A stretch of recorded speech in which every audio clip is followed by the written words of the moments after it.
I'm Gillian Ray, Category Manager at National Procurement, covering estates and facilities. This afternoon we are going to take you through a bit about procurement within NHS Scotland, how we operate both at a national level and at a board level, how we interact with each other. It's a question we get quite often, how do we know who does what? So we're hoping that we'll be able to answer that. We'll also take you through a bit around our sort of governance and the legislation that we all work to. And then Zoe at the end is going to take you through our community benefits gateway, and also give you some real life examples of delivered benefits within Ayrshire and Arran.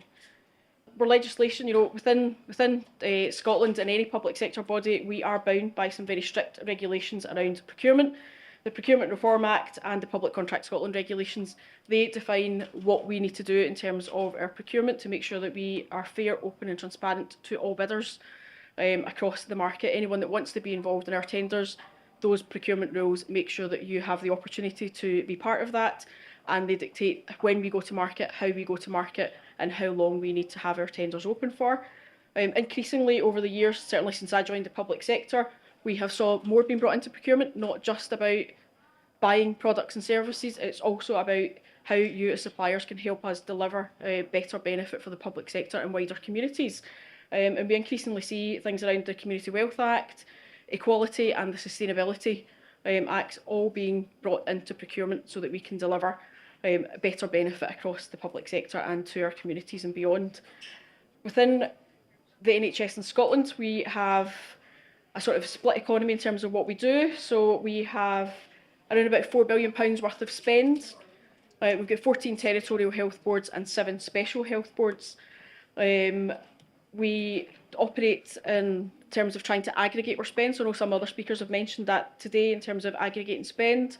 So our spend is all aggregated into different categories and commodities, and that starts at a very high level within Scotland. We've got Category A frameworks, which are primarily done by Scottish Procurement at the Scottish Government, and that is the frameworks for products and services that are required across the whole of the public sector. So think IT, stationery, they tend to manage those frameworks.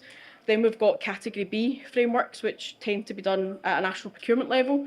So they're sector collaborative frameworks, and that is to cover the products and services that we would need across the health sector.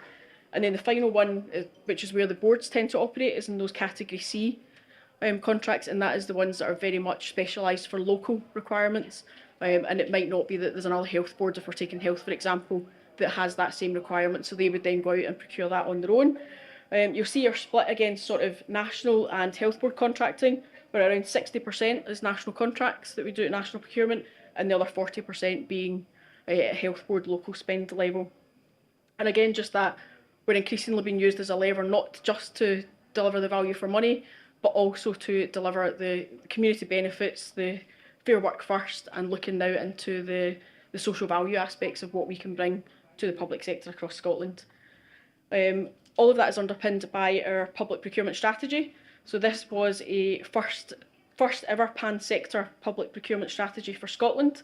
It was done in collaboration with all the health boards across Scotland, and the main purpose of it was to make sure that we are all operating to the same procurement strategy. So all procurement teams across NHS Scotland will be working to those 4 key objectives, and it certainly puts that procurement right at the heart of trying to build that community wealth and deliver our economic growth across Scotland. So you see we've got sort of 4 main pillars there: good for business and their employees, which feeds into our fair work first and living wage.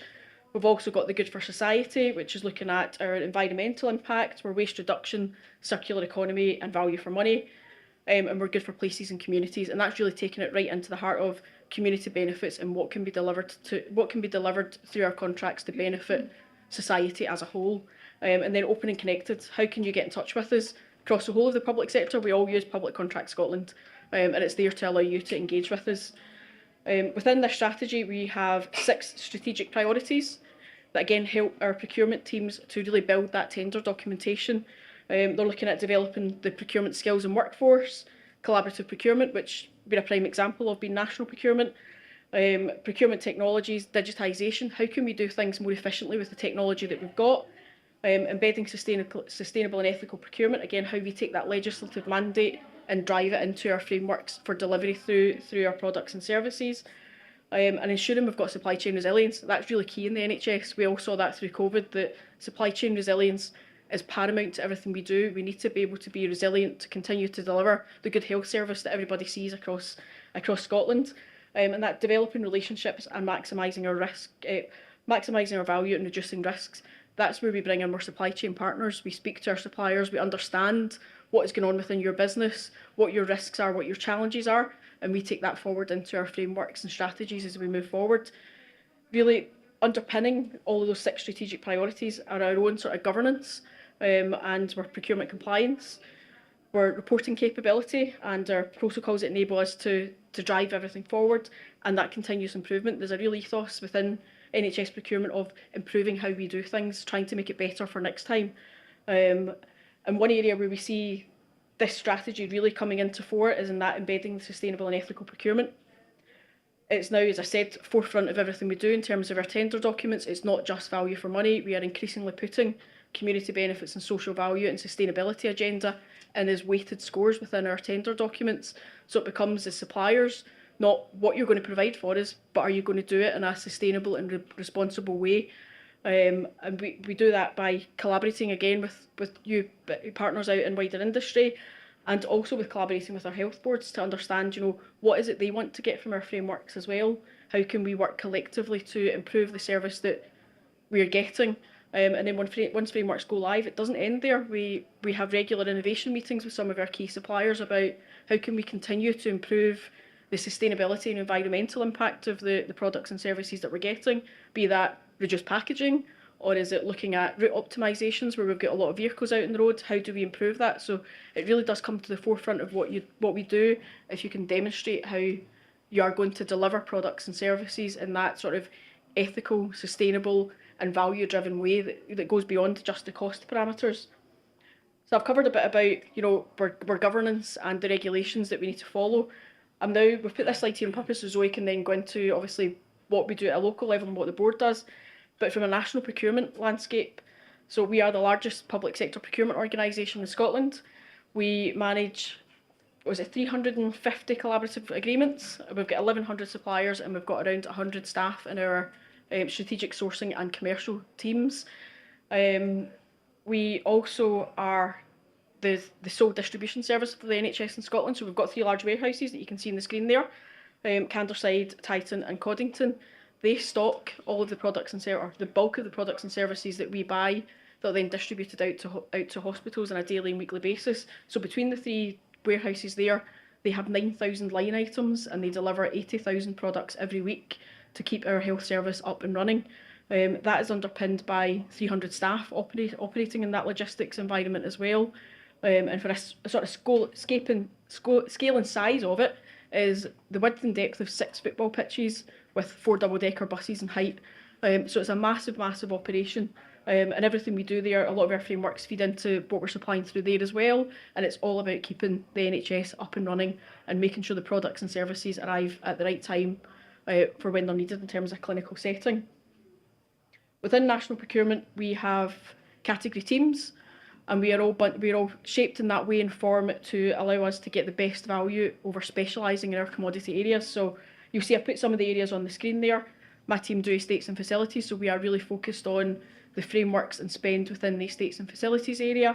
We work with our supply chain partners, we work with our health boards, we engage with our health boards when we are doing a new framework to make sure that that framework does meet the needs of all our users. That can get really challenging. I've heard that already this morning, that trying to get 14 territorial boards and 7 special boards to all move in the same direction, or to get something that suits them all, it's not always easy. And that's why when you see our frameworks, we're often segmented into making sure that we can target the best value where it's needed, and we can allow the SMEs in the audience to bid for contracts that are local to them as well, and really start to help to deliver that local value, local presence and local supply as well within what we do. So it's now going to hand over to Zoe, who's going to talk you through a bit about what Ayrshire and Arran do at a local level. She's also going to cover our community benefits gateway, so I will hand over and Zoe will go. Gillian. Yep, I'm Zoe Fance, Head of Procurement for NHS Ayrshire and Arran. So we are the receiver of 4 Arctics from Canderside every week, and we cover in Ayrshire South Ayrshire, North Ayrshire and East Ayrshire. So it's the main acute sites are University Hospital Ayr and University Hospital Crosshouse. And we have lots of outlying community hospitals as well. So 60% of our spend is through national procurement frameworks. So you've heard all about the frameworks today and the importance of trying to work with framework suppliers. So 40% of our spend is local, and we would tender that typically through Public Contract Scotland, and we would encourage you to register with Public Contract Scotland as well and engage with the health board locally through that portal. So what do we buy in our spend? So obviously health is our biggest spend, but similar to what Department for Transport were saying, we cover all categories of spend from IT, HR, etc. So broader potentially than you might think just from healthcare. So we advertise our opportunities in Public Contract Scotland, and we would encourage you to register for that. We also would encourage you to look up the supplier journey. So that's a great website. There's actually a reciprocal one called the procurement journey for buyers. Maybe interesting for you guys to have a look at that as well. We would be on that nearly every day, reminding ourselves, what is it we do with this and how do we do that? So if you're interested on how we put the tender together, probably that's a good insight for you as well. So in our contracts, as per the Act that Gillian had mentioned, we would include a community benefit. So typically anything over 50,000, we would ask suppliers, what community benefits could you provide as part of the contract? So we're looking forward-looking, what could you provide? So I think that's quite key. We see quite a lot of our bidders, we've previously sponsored the football club, and we totally encourage that. It's a great news story. But our contracts are typically looking for, well, what are you going to do for Ayrshire and Arran? So think about who you're bidding for. Try not to copy and paste what you put in last time. It becomes, but when the evaluators are looking at that, we can spot that. So think about Ayrshire and Arran, think about your local, what do we need? And actually, historically, we've kind of seen a great move where we used to ask the suppliers, what can you provide? And it was a bit of a shot in the dark. What can you provide? And you come up with all these great things, and actually the community would say, we don't need any of that, but thanks. And so we came up, national procurement have probably been very innovative and come up with a one-stop shop portal. So the councils don't have this. They would have their own lists on their own websites. We've got one portal for all health in Scotland for community benefits. And the theory was that it would be hands-off for procurement, that we wouldn't need to do anything. And it was sold to us as this great portal where charities and third sector would meet suppliers and they would interact together, and we would just have to sit back and let all that happen. That's probably not exactly the theory. People need a bit of introductions, and we've seen some great benefits coming through the gateway. So a charity, so it's really all, first of all, on the local charity or third sector. They have to say, hi, I'm looking for 3 high-vis jackets or a smartphone. Sometimes they say a new roof, etc. Some big ideas coming through. That would come down to the procurement teams and the local health boards, and we have what's called a triage board. That's actually 2 people that sit and say, is this bid going to be delivered? Is this something that we think our supply chain can be delivered?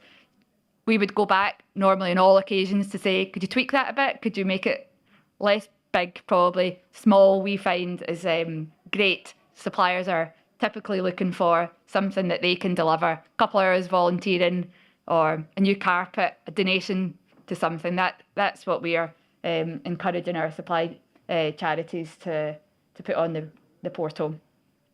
So what can you do today?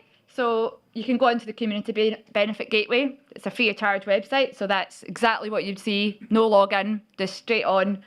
You can search by region. So if you type in Ayrshire, you would get the 9 open bids that we currently have, and you can, green button, you can connect and you can put in your offer. So we've heard today that that's what, can set you apart from other bidders. You can put that in your tender response. You can help with your own local strategy about how your company's giving back. So we've had some great success, and I think NHS in Scotland are leading the way in how we are delivering our community benefits that local communities actually need and truly want to receive. And we've had 123 benefits delivered from 23-25. So we are seeing some great successes, and we've got some good case studies, particularly in Ayrshire and Arran. We've worked really hard to try and foster that relationship between the charities and the suppliers, not just to leave that to chance. And every month, 3 of us sit to go through all the open bids, and we say, right, who could deliver the high-vis jackets? And we will send the suppliers emails to say, just as a reminder, could you have a quick look? And we will be trying to make that happen for our local charities. So what's in it for the suppliers? So we would offer you the photograph, the handshake, chief exec, some one-on-one time with our buyers to say, how do you get onto frameworks? How can I improve my bid? All of those things. We were more than happy to meet you and try and encourage some good practice. So on our website, we've got some case studies that we've delivered. So specialised wheelchairs, IT equipment, and we have these 9 open bids that I would strongly encourage you to please have a look at today for us. Our public health team are on our stand today, and that's her main aim today, is to try and get these 9 sealed for our local charities today, so we can go back home to Ayrshire today and go back and share our good news. And happy to take any questions back at the stand, so thanks very much. Thank you.